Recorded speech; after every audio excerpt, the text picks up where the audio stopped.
Bonsoir à tous, bienvenue dans Plus d'Actu. C'est un chiffre jamais atteint en région bruxelloise. Plus de 60 000 ménages sont inscrits sur la liste pour obtenir un logement social.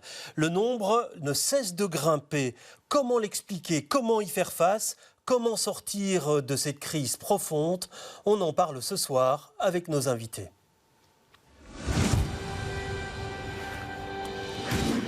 Voilà, des invités qui vont entrer sur ce plateau. Je vous en prie, installez-vous en commençant par vous. Yves Lemens, bonsoir. Bonsoir. Vous êtes directeur de la SLRB, la Société du logement de la région bruxelloise. C'est l'organisme qui est en charge de la promotion, les finances et la gestion du parc immobilier social.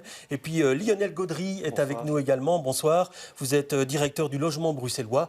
Vous gérez plus de 4000 logements sociaux. Première question pour vous, Yves Lemens. Plus de 60 000 ménages inscrits. Comment expliquer cette situation ? Alors l'explication se passe évidemment par rapport à Bruxelles, mais pas uniquement Bruxelles. Bruxelles, la Belgique, l'Europe, le monde finalement, c'est la crise Covid qui vient quand même nous mettre pas mal de bâtons dans les roues. Après ça, c'est une crise économique qui arrive. On voit les taux d'intérêt, on voit la difficulté des entreprises à relever entre guillemets les défis, mais pas que, parce qu'il y a aussi cette crise énergétique qui est là avec des normes qui sont compliquées à mettre en œuvre, qui sont chères. Et donc on a tout un ensemble de contraintes finalement aujourd'hui qui font que les ménages souffrent. On a souvent parlé de la fin du monde dans 100 ans. Ici, c'est la fin du mois où les gens ne s'y retrouvent plus. Et donc, ils ont besoin de bouées de sauvetage. S'il n'y a pas de bouées de sauvetage, ils sont perdus. Et donc, le logement social est la réponse. 60 000, oui, c'est vrai, c'est lourd, mais c'est aussi un gage par rapport à la qualité de nos logements. Si les gens viennent chez nous, c'est parce qu'ils ont une réponse. Oui, alors Lionel Gaudry, je disais, vous gérez plus de 4000 logements. Quand je vois vos statistiques, pour un studio, le temps d'attente, c'est 11 à 12 ans. Pour un appartement 4 chambres, on parle de 18 à 20 ans d'attente. Comment on explique ça à des candidats locataires ? Je pense que tout d'abord, on l'explique difficilement, mais aussi avec le plus d'humanité possible. Parce que derrière ces chiffres et ces années qui sont complètement effarantes, ce sont des situations particulièrement difficiles pour les familles. On voit de plus en plus de familles monoparentales, c'est d'ailleurs plus de 40% des demandes en attente.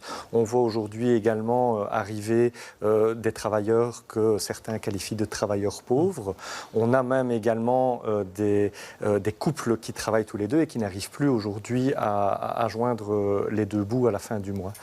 Et donc, c'est une explication sur la situation, c'est l'explication aussi d'un système, d'une manière d'attribuer. On explique également sur la transparence, sur la disponibilité des logements, mais ça reste une explication qui est difficile. Oui, alors Yves Lemens, est-ce que ça veut dire quelque chose, cette liste? Parce que je lisais dans le mémorandum des SIPS, les sociétés de logements sociaux, que finalement la gestion de la liste devient de plus en plus lourde et qu'il faudrait trouver un autre système. Ça veut dire quoi, 60 000 ménages ? Mais 60 000 ménages, ça veut dire que la crise ne fait que croître. Oui. Donc c'est vraiment un indicateur. Est-ce que ça a du sens, une liste comme celle-là Ah mais on parle toujours de clientélisme dans toutes les autres institutions, même à Bruxelles. Donc la presse s'est fait l'écho de ce genre de choses. En région Bruxelles-Capitale, pour le logement social, il n'y a pas de passe-droit, il n'y a pas de clientélisme, c'est la liste. Et la liste, elle est respectée, elle est surveillée.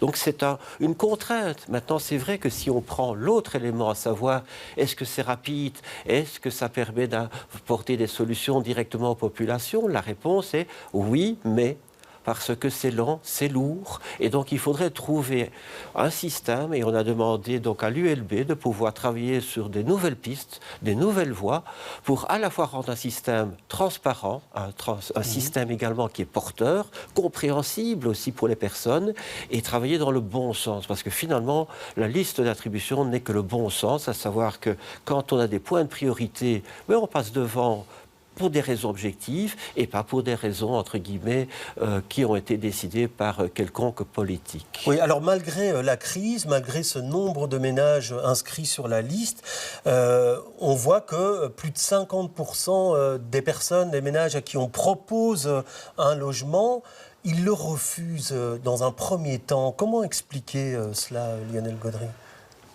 Effectivement, aujourd'hui, on est amené à devoir faire 2 ou 3 attributions avant d'avoir un locataire qui décide de prendre le logement. C'est parce que les priorités changent en 20 ans ou en autant d'années d'attente? Je ne suis pas sûr que ce soit lié aux priorités. Je pense que c'est lié parfois au quartier dans lequel se trouvent nos logements. Je rejoins tout à fait M. Lemens sur la qualité de nos logements, mais ne nous mettons pas non plus la main devant les yeux. Il y a énormément de travaux de rénovation qui sont en cours, mais on a aussi encore une grande partie de nos logements qui nécessitent une intervention de fond. Et parfois, certains de nos logements sont limites. Mais derrière, on constate aussi qu'il y a une exigence croissante qu'on peut tout à fait entendre, mais auquel les sociétés ont du mal de faire face. Et effectivement, aujourd'hui, c'est peut-être contre-intuitif, mais il faut 3 attributions pour une location. Oui, en tout cas, c'est une crise sociale et une crise de la pauvreté grave. Hein. Vous l'avez dit, Monsieur Lemens, et ce sera compliqué d'en sortir. C'est en tout cas le constat que fait José Garcia, le secrétaire du syndicat des locataires. Je vous propose de l'entendre. La région bruxelloise manque crucialement de logements sociaux. Construire 200 à 250 logements sociaux par an, c'est intenable, d'autant plus que la demande est très importante. Et donc, ce que nous préconisons, c'est qu'il faut évidemment augmenter le nombre de constructions de logements sociaux. Il faut également rénover le parc de logements sociaux existant, mais vide malheureusement. Et enfin, il faut surtout réguler les prix du loyer dans le logement privé. Pourquoi? Parce que même si demain on construisait le double, voire le triple de logements sociaux, nous avons calculé qu'il faudrait un siècle avant de répondre à la demande. Donc, il faut, avant même de se dire on va construire plus de logements sociaux, il faut, je crois, réduire la demande de logements sociaux. Et pour ça, il faut réguler les prix du privé. Ça nous semble évident. Alors Yves Lemens, un siècle pour répondre à la demande, à ce rythme de création de logements, un faux ou un tox? Non, c'est tout à fait correct. C'est une appréciation qui est due au passé. Et on sait bien que construire à Bruxelles aujourd'hui est une grande difficulté, pour le privé également. Et ça fait partie du décor où, si on veut résoudre le problème du logement social, ce n'est pas le logement social qui pose problème. C'est la crise économique. À Bruxelles, il sera temps un jour de dire l'économie passe avant beaucoup de choses. Tant qu'il n'y aura pas un moteur économique qui est déjà en route à Bruxelles, mais qui est en train gentiment de s'éteindre, eh bien, il y aura un problème de recettes, il y aura donc un problème d'emploi et il y aura un problème de logements sociaux. Oui, on parle d'un taux d'inoccupation des logements sociaux de 12%, et dans ces 12%, il y en a 40% qui nécessitent des rénovations, parfois des rénovations lourdes. Comment expliquer qu'il y ait un tel retard au niveau de la rénovation des logements, M. Gaudry? Mais vous savez, pendant des années, le secteur a été sous-financé. Il est un fait établi que sur les 5 dernières années, sur la dernière mandature, il y a eu des investissements massifs qui ont été faits. Au niveau du logement bruxellois, pour vous donner un ordre d'idée, c'est 440 millions d'euros qui sont en cours d'investissement. Et d'ici la fin 2027, à peu près 60% de notre patrimoine sera basse énergie. Mais effectivement, pendant toute une série d'années, il n'y a pas eu ou peu d'interventions. Et aujourd'hui, on doit gérer le passé. Et donc, on a un patrimoine qui est vétuste. On a également des normes de construction qui sont de plus en plus contraignantes, des normes en termes environnementaux, en termes énergétiques, avec des besoins financiers qui sont colossaux. Et aujourd'hui, les budgets ne sont pas suffisants que pour pouvoir rénover la totalité du patrimoine. Oui, alors c'est vrai qu'il y a eu beaucoup d'argent investi dans le logement social ces dernières années. On dit aussi qu'aujourd'hui, la Société du logement de la région bruxelloise, elle est à sec financièrement. Il n'y a plus d'argent. Alors comment gérer une crise comme celle-là dans une situation financière comme la vôtre, M. Lemens? Alors notre situation financière n'est pas si gravissime qu'on veuille le dire. C'est vrai qu'il y a un problème au niveau politique où on ne prend pas de décision, où on essaie de faire croire quelque part qu'il y a un manque d'argent, alors que l'argent est disponible ou pourrait être recapitalisé d'une autre façon. Donc des pistes de solutions, il y en a bien. Encore faut-il qu'on croie dans le logement social. Et je crois que c'est là la réelle crise. C'est une crise existentielle par rapport au logement social. Parce que là, il va y avoir beaucoup de complexes qui sont en train de sortir de terre. Il va y avoir beaucoup d'inaugurations dans les années qui viennent. Et puis après, on a l'impression que il y a plus d'argent et donc que les chantiers vont devenir de plus en plus rares. Alors, il faut vraiment se mettre en tête que si la région n'arrive plus à payer, ce qui est une possibilité, la SLRB pourrait déconsolider et demander au marché financier de travailler dans un partenariat public-privé, comme ça se fait un peu partout. Pourquoi ne pas le faire à Bruxelles? Ça permettrait de dynamiser... Et donc c'est le privé qui construit et qui... Voilà. Ouais. Et nous, on rembourse. Le tout est de trouver un équilibre, un optimal entre les recettes locatives et évidemment le remboursement des annuités. Mais tout ça peut se mettre de façon totalement, je vais dire, professionnelle en route, sans qu'on puisse exprimer que ça soit une privatisation du système qui serait bien pire. Parce qu'aujourd'hui, on l'oublie, mais avec les normes qui sont très hautes au niveau environnemental, même le privé ne va plus pouvoir payer ses rénovations.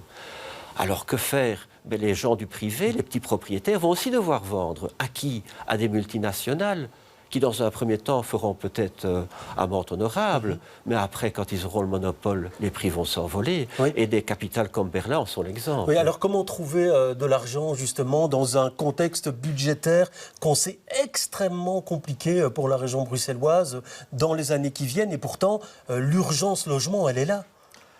Je pense que M. Lemens évoque une piste qui, à mon sens, est sérieuse, qui est de dire, à un moment donné, il faut peut-être élargir les réflexions au secteur privé, j'en suis même convaincu, établir des partenariats publics-privés, de manière à pouvoir lever des capitaux pour pouvoir rénover nos immeubles et construire d'autres immeubles. Une solution serait peut-être de rassembler l'ensemble du patrimoine social de manière à pouvoir l'utiliser en effet de levier d'investissement sur le marché des capitaux privés, effectivement. La logique du partenariat public-privé peut devenir quelque chose de vertueux si on s'en donne la peine et si on y réfléchit de manière sérieuse et professionnelle. Oui. Alors un défi pour vous, c'est évidemment de construire du logement social le plus vite possible et on essaie de trouver des solutions pour le faire. C'était le cas au logement bruxellois avec ce projet dans les Marolles qui a été inauguré l'année passée. Je vous propose de voir un extrait de ce reportage. Rien ne le distingue d'un autre bâtiment et pourtant celui-ci a une particularité. C'est le plus haut immeuble de logement à Ossaturbois de la région. 25 mètres, 8 étages, 15 appartements sociaux. Une technique qui permet de réduire considérablement la durée du chantier grâce au montage de nombreux éléments en atelier. La plupart du travail se passe en atelier, chez nous. Les semaines qui normalement sont passées en chantier pour construire des grandes constructions en béton, maintenant ça se passe tout en atelier et on arrive au chantier avec des éléments qui sont préfabriqués. Normalement, quand on construit ce type de bâtiment, cela peut prendre plusieurs années. Ici, on a pu réduire le chantier, il n'a duré qu'un peu plus d'un an, c'est très rapide. Grâce à cette préfabrication, 2 étages peuvent être montés en un jour. Reste ensuite à réaliser toutes les finitions. Les propriétés isolantes du bois en font un bâtiment passif, très peu énergivore. Coût de l'opération, 3 700 000 €. Des logements sociaux qui seront en partie occupés par des locataires de la tour juste en face, qui peu à peu va être vidée. Voilà un exemple, c'est ce genre de choses, vous pensez, ce genre de chantier beaucoup plus rapide qu'il faut multiplier dans les années qui viennent? Alors certainement, mais de l'autre côté, il ne faut pas croire que c'est uniquement sur l'aspect constructif des choses qu'il faut travailler. C'est un élément important et faire un chantier en un an, je signe immédiatement, mais derrière il y a tous les préalables à ce type de chantier, les permis d'urbanisme, les marchés publics, les éventuels recours en Conseil d'État, qui sont autant d'éléments qui prennent énormément de temps. Alors au logement bruxellois, on a essayé de mettre en place de manière, je pense, assez fructueuse des partenariats avec Urban en matière de permis d'urbanisme, ce qui nous a permis dans le cadre du plan climat d'obtenir les permis dans les délais impartis et donc prendre plutôt une logique de partenariat plutôt qu'une logique d'opposition. Mais derrière, on a également mis en place un partenariat avec la SLRB, avec notre conseil d'administration, qui nous a permis, d'un point de vue administratif, d'accélérer les choses. Oui. Alors, est-ce qu'il y a aussi, on le voit, c'est pas toujours bien accepté qu'il y ait des logements sociaux à certains endroits. Il y a peut-être des communes qui traînent les pieds. C'est compliqué à certains endroits aujourd'hui d'arriver avec un projet de logement social, Monsieur Lemens. Aujourd'hui, c'est compliqué avec n'importe quel projet, privé ou public. Il est certain que le logement social n'a pas toujours eu bonne presse. Donc c'est pour ça qu'aujourd'hui, quand on fait un concept de développement de logement, on travaille sur les abords, on travaille sur les besoins de la population, on travaille sur l'environnement, on travaille sur énormément de critères pour essayer de séduire, entre guillemets, le quartier par rapport à une approche de nouveaux logements sociaux. Oui. Ceci dit, il y a des communes qui ont beaucoup de retard. Mais il y a des communes où, allez, je cite Watermal-Boisfort, où il y a 16%, entre guillemets, de logements sociaux. Et puis, il y a des communes comme Woluwe-Saint-Pierre, pour la citer, on est à quelques pourcents seulement, ou XL. Alors, ce sont des raisons historiques peut-être différentes, mais on voit bien qu'il y a des écarts qui sont très importants entre les communes bruxelloises. Oui. Alors, une question, l'idée, c'est que ces logements aillent aux personnes qui en ont le plus besoin. Est-ce qu'il y a un taux de rotation important dans votre parc de logements? Est-ce qu'il y a est-ce qu'il y a beaucoup de gens qui sortent du logement social pour aller vers le logement privé, ou ça reste extrêmement limité aujourd'hui? Au niveau du logement bruxellois, on fait à peu près 200 sorties par an et donc 200 entrées oui, c'est très peu par rapport. C'est très peu par rapport à la taille du logement bruxellois. De manière générale, le taux de rotation vers le privé, il est relativement limité et c'est là que moi, je voudrais intervenir en insistant sur le fait qu'il y a 20 ans ou 40 ans d'ici, on était sur une dynamique de tremplin social. Le logement social était un tremplin social. Malheureusement, avec le temps, il s'est un peu transformé en sable mouvant et il a continué à capter les gens. Plusieurs raisons économiques, sociales, politiques, bref. Aujourd'hui, je pense qu'au-delà de la construction, de la rénovation, qui sont évidemment les priorités, il faut aussi repenser le logement social pour ce qu'il peut être, c'est-à-dire essayer de le remettre en place comme un ascenseur social, comme une rampe de lancement.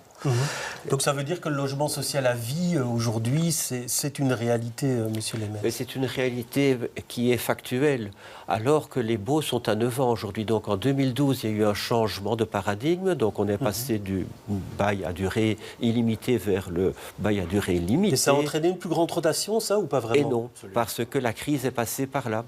Donc on voit bien ici, on a fait l'actualisation de toutes les bases de données et il y a eu quelques départs, mais vraiment quelques individus ou quelques ménages se sont sortis, entre guillemets, du système, mais pour la grande majorité, non, ils sont bien restés là où il est. Et c'est bien là où on doit travailler pour le futur, c'est éviter ce piège, entre guillemets, vers le logement social, alors qu'il faut trouver des ouvertures, des capacités d'espoir pour que les jeunes partent du logement social, non pas parce que le logement social est un problème, mais parce qu'il est une solution. Donc on parle de paupérisation de plus en plus grande, de précarité de plus en plus grande, de vols locataires. J'imagine que ça nuit également à une mixité sociale que vous appelez de vos voeux, j'imagine, dans vos complexes de logements sociaux. Alors évidemment, on l'appelle de nos voeux, mais je pense que là aussi, il y a des solutions à proposer. Aujourd'hui, un logement social, quand il est construit, il est social pour toute la durée de sa vie. Moi, ce que j'appelle de mes voeux les plus chers, c'est que le statut du logement évolue en fonction des personnes qui occupent le logement. Et que finalement, le logement social puisse devenir moyen, puisse devenir modéré. Et pourquoi pas ne pas évoquer aussi la possibilité d'une propriété, d'une prise en propriété, d'une vente du logement à l'occupant. En tout cas, de réfléchir le microcosme du logement social de manière différente et vers quelque chose d'évolutif et d'élévateur pour ces occupants. Alors dans les scénarios de sortie de crise, il y a aussi des idées un peu novatrices. On parle par exemple de co-living pour personnes seules qu'on pourrait instaurer dans le logement social. On parle aussi de logement kangourou. On offre d'offres de chambres d'étudiants avec des personnes plus âgées. Est-ce que ça permettrait de solutionner beaucoup de problèmes, ça, vous pensez, ou ça resterait marginal? À mon avis, ça resterait marginal, mais je crois que la solution du futur, c'est la diversification. C'est vraiment penser large et de regarder, et on vient de le dire, à regarder d'abord la personne et pas le logement. On a dit que le logement social était le critère numéro 1. Il faut casser ce tabou et il faut dire non, c'est la personne et son évolution dans sa vie professionnelle, dans sa vie affective, etc., qui doit être le centre du jeu de quilles.